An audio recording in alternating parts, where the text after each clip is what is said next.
Hello, everyone. I'm Julius Giconyo, Assistant Director of Christian Science Nursing here at the Leaves. I'm so glad to welcome you to another Hallelujah Talk. These talks are all about sharing how God's love and healing power are active and present in our lives today. And today we are grateful to hear from two individuals whose experiences and insights shine a light on that very idea. First, you'll hear from Colby Howe, a member of the Leaves Board of Trustees. Colby will be sharing a powerful experience of protection during a motorcycle accident and how turning to God brought peace, direction, and healing. Then we'll hear from Rachel Henderson, a journalistic Christian Science practitioner. Rachel will share how she thinks about healing, what it means to pray for others, and how the practice of Christian Science continues to bless lives every day. We are so grateful for both of them, and we are looking forward to hear what they have to share with us today. Welcome.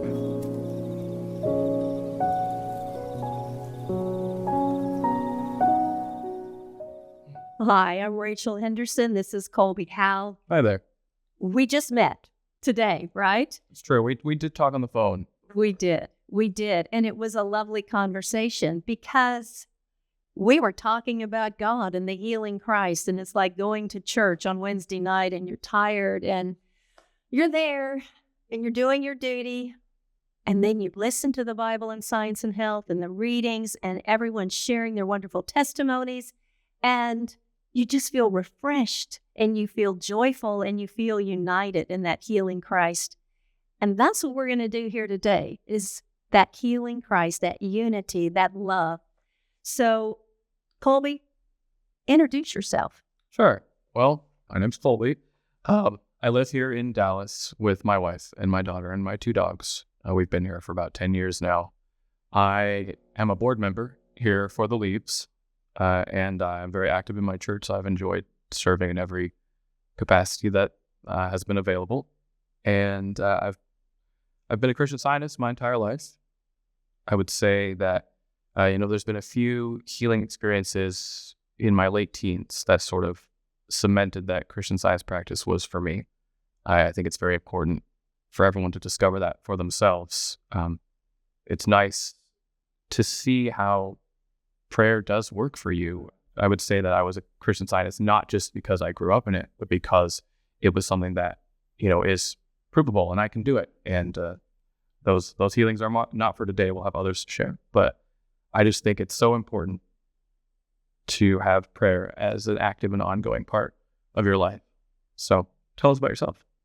Well, I too was raised in Christian Science, and our family had wonderful, wonderful healings, many healings, and you couldn't refute the healing power of the Christ from what we saw. And we got to where we shared Christian Science with one another, and we prayed for one another, and that's powerful. And like you said, you can't just become a Christian Scientist because you were raised in it. You have to love it. You have to know it. You have to feel it. And we certainly did. And then I went to college and married, and had raised two children with my husband and served in the church. It was just the basis of our whole experience as a family. And I served as Sunday school teacher, reading room librarian, board member, lecture chairman, just doing it all. And that's just such a proving ground and a time of growth. And it's just progress. And it plays into the whole picture of being a Christian Scientist, being a member of the church. But through all these experiences, I became a Christian Science practitioner. Do you mind telling us a little more about what that is? Well, a practitioner is someone that is on call 24/7 for anyone that's in need. You don't have to be a Christian Scientist, but you want to turn to God for your answer. And it doesn't matter if it's a relationship problem, a financial problem, if it's a health problem, there's an answer. God is the answer. So, that's the deal. And Colby, I can't wait to have you outline for our audience what we're going to be talking about today. Very good. So the testimony I'll be sharing shortly is one that it's really proven to me how invaluable daily prayer is in our lives and in our practice of Christian Science. And it's shown me how God does, he is there to save us now and every time that we seem to be in trouble. And then afterwards, I think we're going to talk a little bit about some takeaways from the testimony. And I know you might have some things to share from your own experience as well that are related. Now, first I want to share something, I guess this is from miscellaneous writings about prayer.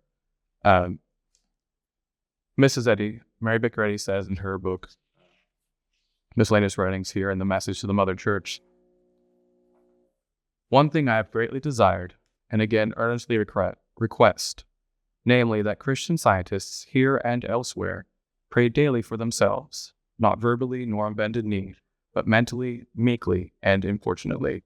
And that's something for me that has always been very important since I discovered that passage of just, taking every moment I have to be as prayerfully minded as I can be with that daily prayer. So, well, I just figure it's like identifying yourself correctly and knowing you are the image of love, your fellow man is the image of love, and living it. And Mrs. Eddy says in Science and Health, she says, Christian Science is demonstrable. Well, that's living it, right? yeah. And she says, from the infinite one in Christian Science comes one principle and its infinite idea. And with this infinitude comes spiritual rules, laws, and their demonstration, which, like the great giver, are the same yesterday and today and forever. I mean, God is omnipotent, and he's just as omnipotent and omnipresent today as he was in Jesus' day and Mrs. Eddy's day. And we're just as receptive, right? Absolutely. We can get the truth just like they did then. So that's the healing Christ. Well, I'm ready. Yeah. You ready to talk about more healing? So you mentioned omnipotence and law and omnipresence, and that's something that this event I think will really show. So it was a nice day, and it was a day I didn't have a whole lot I needed to do on my to-do list, and I like to take some time to pray in the morning, and I was doing that, and it seemed right to go for a motorcycle ride that day. I love riding motorcycles. I don't have as much time to do it as I would like, but I do find that through everything we do each day, God provides the time to do what you need to do, and also some of the things you want to do. It's part of the blessing of just going with God first, I think. For me, being out in the countryside on my motorcycle is a great opportunity to do even more praying. And I remember on that day just being very aware of the beauty of my surroundings and thinking about God's creation and just the peace and the joy and the harmony that I was experiencing on my bike. So that's how specifically do you pray? Do you have different ideas at different times, or do you have like a basic thought before you go out? Sure. Yeah, there's one of my active prayers that I always like to use every time I go out for a ride. Is this idea from Science and Health. Let me find it here in the book. Basic ideas about God being the center and the circumference of our being. Here it is. On page 203 here, Mrs. Eddy says, God, divine good, does not kill a man in order to give him eternal life. For God alone is man's life. First of all, motorcycling is one of those things that people, tend to think is pretty dangerous. Yeah, that's true. And it's really important to be prepared to wear proper gear and to wear a helmet, and to also, as we know as Christian Scientists, we do our daily work to help to shield us from anything that might attempt to be harmful. And this passage goes on, God is at once the center and circumference of being. And for me, that is just perfect for the activity of riding motorcycles. When you take the motorcycle safety class, one of the things that the instructors always talk about is this idea of your personal safety bubble and your awareness of everything around you. And, it's hard to be more complete in your protection and your safety bubble than the center and the circumference. So that's within and without. Yeah, that panoply of love. Yeah, God is all about it. So that's sort of how every prayer starts. And then the rest is just, the inspiration that comes with the focus of writing. So on this morning, I've been riding along, and at some point I was fully stopped at a stop sign. I was waiting for a large pickup truck to pass by in the other direction. And this truck, instead of passing by, it decided it was going to turn onto the road that I was coming from, which, fine, whatever. Problem is, it decided to turn into my lane. At this point, I'm looking, and, what do you do? I'm stopped. I can't go anywhere. I did later learn the driver, unfortunately, had been looking in their backseat at the time of making the turn, so they were a little bit distracted. But you know what? As this truck is coming right for me, I was struck, with this amazement. Is this really happening? Not a whole lot of time to pray, but I'd been praying all morning. And then the next thought was a very clear one. Jump out of the way. Just jump out of the way. You can't move this heavy bike. No big deal. Just jump out of the way. And that's what I did. The truck, it comes right in front of the bike, and I leapt out of the way. Nice. Completely unscathed. Oh. It was, one could have imagined me as a stuntman doing this well choreographed thing that we'd practiced together for a movie or something. But you know what? God just gave me that message. And, the motorcycle, unfortunately, was completely run over by the truck, but I was completely unharmed. I landed on my feet. I didn't get touched by any danger whatsoever. The next thing that happened is the driver stopped his vehicle. He knew he'd run over something, but he had no idea. Something? He had no idea. It was as much a surprise to him as it was to me that this had happened. He got out of his truck, and he saw me standing there next to this crushed motorcycle, and he almost fell over in shock. He was, he couldn't believe what he'd done. But I called to him. I'm like, I'm okay. I was already beginning just to feel very grateful for the protection that I'd had there. And it was very easy to dismiss the accident as a non-event because I literally had not been touched. The man was relieved, and we had actually lived in the same town. Didn't know each other, but we'd lived in the same town in the past. We found out from our phone numbers. Interesting. The same area codes. And, everything about the insurance process was very quick and easy. He had the same insurance as me. I felt like it was right to let him go on his way. After we'd exchanged our information, he had his kids in the back with him. His distractions. Yeah. Yes. And so there wasn't anything wrong with me. And we got our insurance worked out, and he went on his way, and I waited for a tow truck to come.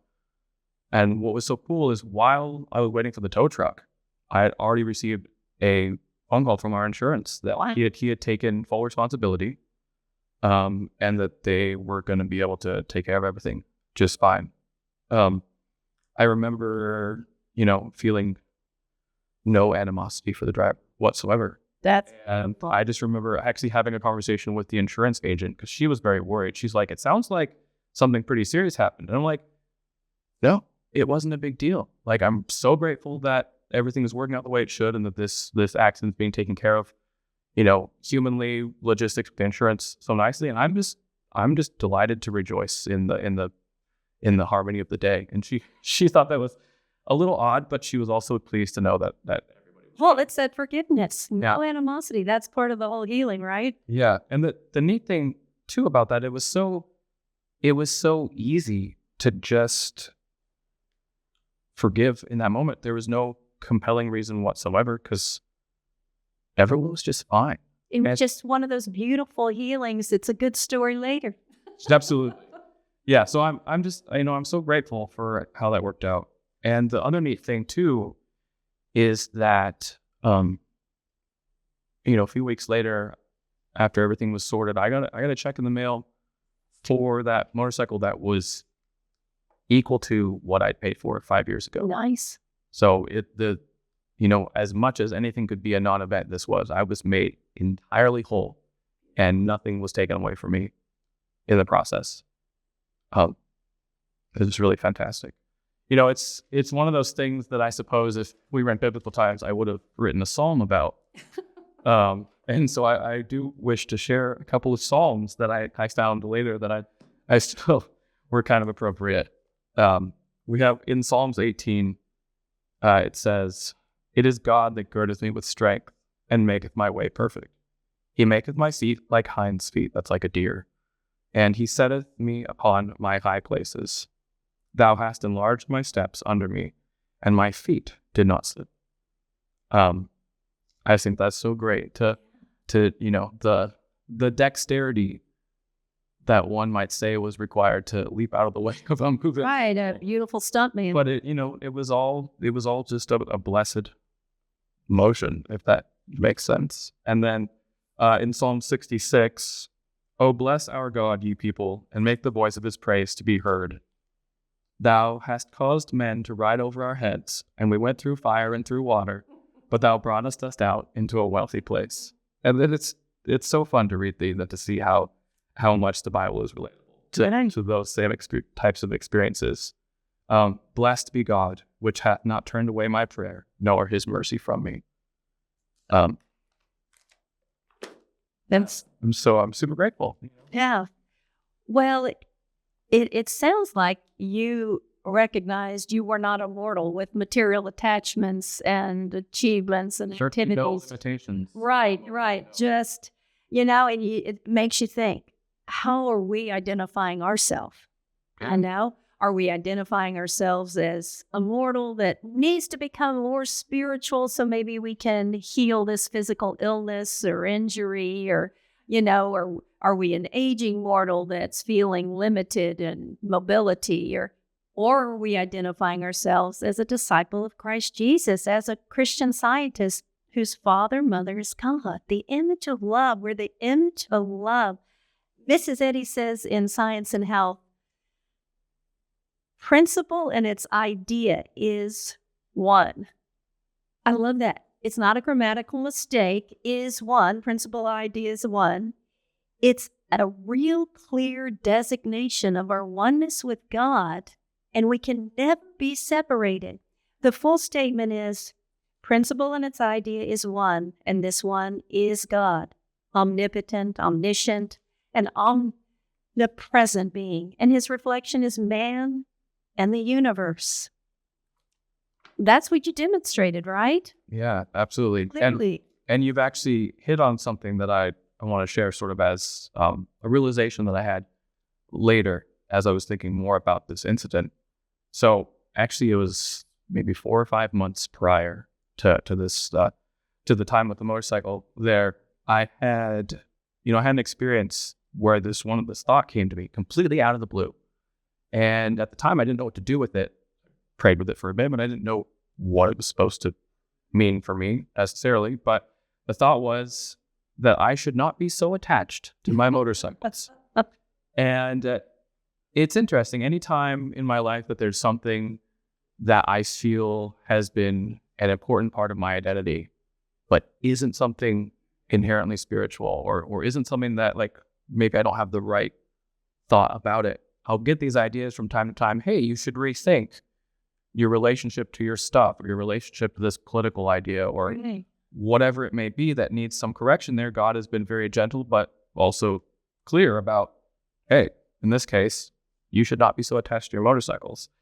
And what was cool about that to think in the aftermath is, if I had been attached to that motorcycle, it would have been a lot more difficult to get out of the way. Would you have jumped off? I tried to bring it with you. Exactly. In the literal sense, attached to the motorcycle, I don't want to think about that. Right. But I'd already done the work in listening to God's angel messages for me, and I prayed on it, and then I just okay, I don't know what this thought means yet, but it's good advice to put God first in my life, and think of myself, as a student of Christian Science, as a child of God, and then as a motorcyclist second. Because I've enjoyed riding motorcycles for almost as long as I would consider myself to have committed to Christian Science. So they're both, pretty important in my life, but one of them is certainly more important. Yeah.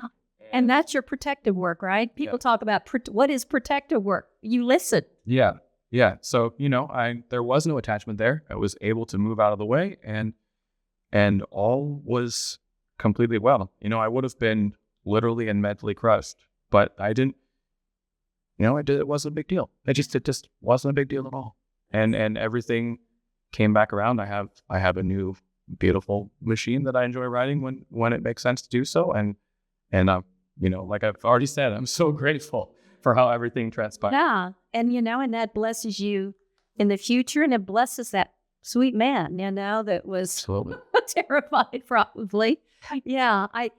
Talking about identifying yourself, I had a quick little experience years ago where I needed to be somewhere very important, and we were in the car. My husband was driving, and there was a bunch of people in the car. So there was a lot of chatter, and I just suddenly was overcome with illness, and I thought, I need to focus. So I pulled out this little piece of paper, and I did what I have come to know as doing my ABCs, and I just went, I'm active, I'm aware, I'm alert, I'm able, I'm balanced, I'm blessed, I'm cared for, I'm creative, I have divine dominion, energy, I'm expectant of healing, and I'm free and fearless.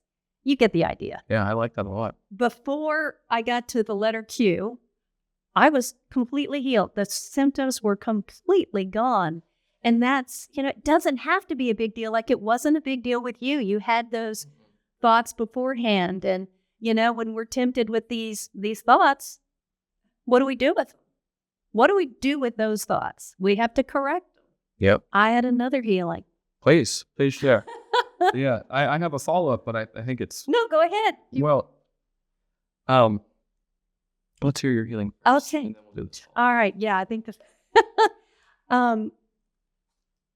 I was going with my daughter to an appointment, and we were going into the building, and I said, oh my gosh, I forgot some paperwork. Let me run back to the car and get it. You wait here. So I go back to the car, get the paperwork, and I start hearing these loud noises. And I get out of the car, and I'm walking back, and it's loud screeching of tires. You can hear somebody really driving fast. I'm like, where is this coming from? And before I know it, this SUV is coming around the corner into the parking lot the wrong way, heading right for me. And I tried to get out of the way. And I did mostly. It ran over my feet, scraped up my legs, and knocked me several feet back onto the asphalt. And, I see these papers flying, and I look over, and my daughter's just like terrified looking at me. Yeah. And before I could get up, before I could compose myself or think, a woman gets out of the car, and she's screaming. She said, I'm in a hurry, and you got in my way. Like, wow. I said, you just hit me with your car. I'm sitting on the ground still. Yeah. And she goes, well, what do you want? You want me to call an ambulance? And I'm thinking, well, she should be very grateful I'm a Christian Scientist right now. Yeah. And I thought, the only way that there's going to be healing here is if I forgive this woman. And I don't need to figure out if she's drunk or drugged or what her problem is. But God is here. God is present. And God is love.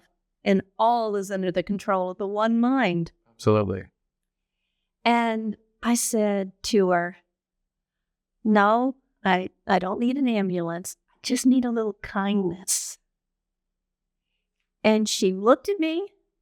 She got in her SUV, and she just sped off, and the wrong way.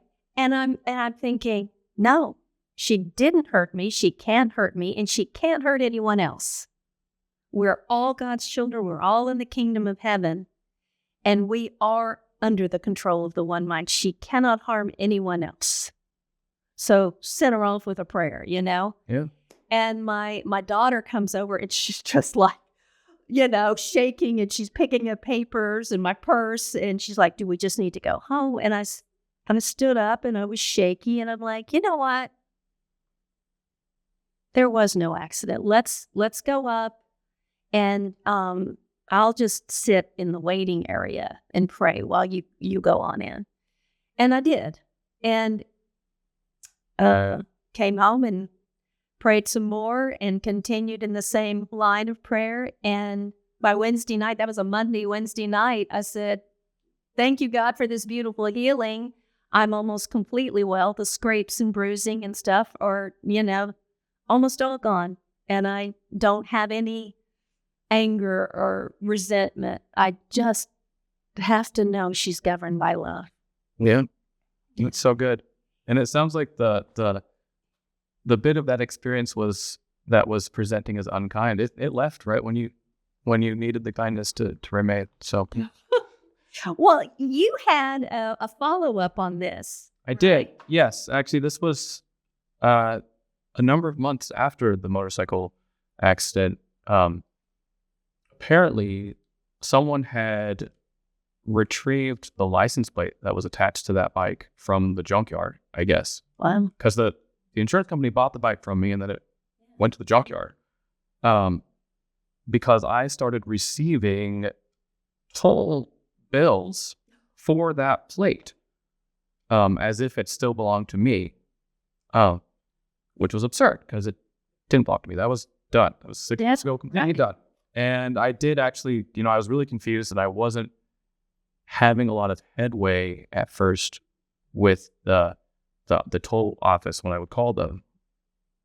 So I did call a practitioner to help me sort of help support to know what I'm supposed to do next. The people that you're supposed to call to resolve these things were not being helpful. And I was given this thought from Tim Pearlworks here, and it's from Unity of Good. And it's a much larger paragraph talking about Jesus healing the man with a withered hand. But it goes on to say here that neither red tape nor indignity hindered the divine process. That healing was quick. And this situation that I was encountering didn't need to be drawn out either. Neither red tape nor indignity hindered the divine process. And Jesus required neither cycles of time nor thought in order to mature fitness for perfection and its possibilities. Working with that idea that there couldn't be anything in the way, and that I'd already, error couldn't come up with these things that were trying to be a continued case of mistaken identity. I wasn't cheating the toll system, and I had already, worked out this stuff that didn't need to be something to try to remind us that there had been some in the past. Right. And so, I got the idea to just drive to the tollway office myself. And I got there. First person I talked to, they looked it up on the computer and they're like, yeah, that was completely absurd. I don't know who the heck you talked to on the phone, but my computer clearly shows that motorcycle last belonged to the insurance company. It was, none of this problem should have been on your desk. I'm terribly sorry. And it was taken care of. Beautiful. So, yeah. I had a follow-up on mine. Please. A week later, so I don't know how long it was, I'm putting on my shoes, and I look at my daughter, and I'm like, it's really weird. This one toe just keeps turning black and painful. And my daughter's like, Mom, you were run over by a car. And I'm like, you know what? God doesn't know accidents. I've forgiven that woman. I'm good. And I was. That was the end of the problem. But I think it was kind of rehearsing itself in my daughter's thought, and it needed to be replaced. It needed to be addressed. No, it didn't happen. And that was the end of it. Yeah. And I just, it needed to come up that they needed to look into where that license plate, what was going on with that, and you were able to clearly show them that it was no longer yours, and she needed to know that accident was a non-event. Yeah, no, it was no longer yours either. Right. It never was yours. Right. The mistaken identity is never the correct one. We're always the children of God, and we're always in harmony with our experience and our environment. I like in the Bible where it says in 2 Corinthians 10:5, it says, and we've all heard this, casting down imaginations. Isn't that what all this garbage is? And every high thing that exalteth itself against the knowledge of God, and bringing into captivity every thought to the obedience of Christ. Not easy. No. I'm trying every day. Well, that's what the daily prayer is for. Exactly. Help us bring our thought in line with that obedience. Right. And I can't help but think too that, that woman who was involved in your situation, she had to have been blessed, even just by that thought of kindness that maybe she needed to hear that day. And she was sent off with a prayer. Absolutely. And I think you actually mentioned to me maybe on the phone when we talked before, but that man who ended up running into my motorcycle, he got to see the power of the Christ that day too. He did. The protection that God gives us. And, I bet you he thinks a little bit more about yeah. So yeah, a lot to be grateful for sure. Yeah, it's all about learning lessons. It really is. It's not going from one thing to another. It's one blessing to another. I had a Sunday school student one time. I love to share healings, either that I've had or I've read or heard, and he just said one day, "You sure have a lot of problems."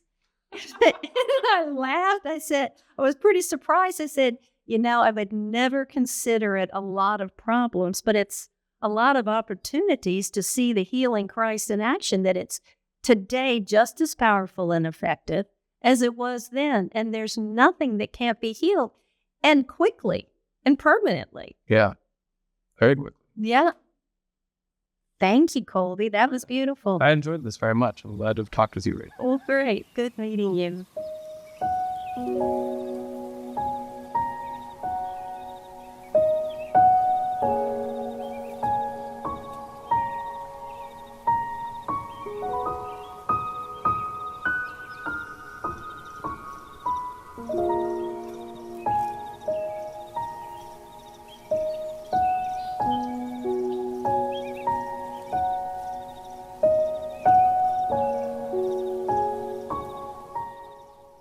Thank you for watching the Leaves Raise a Hallelujah Talk series, a gift from us to you.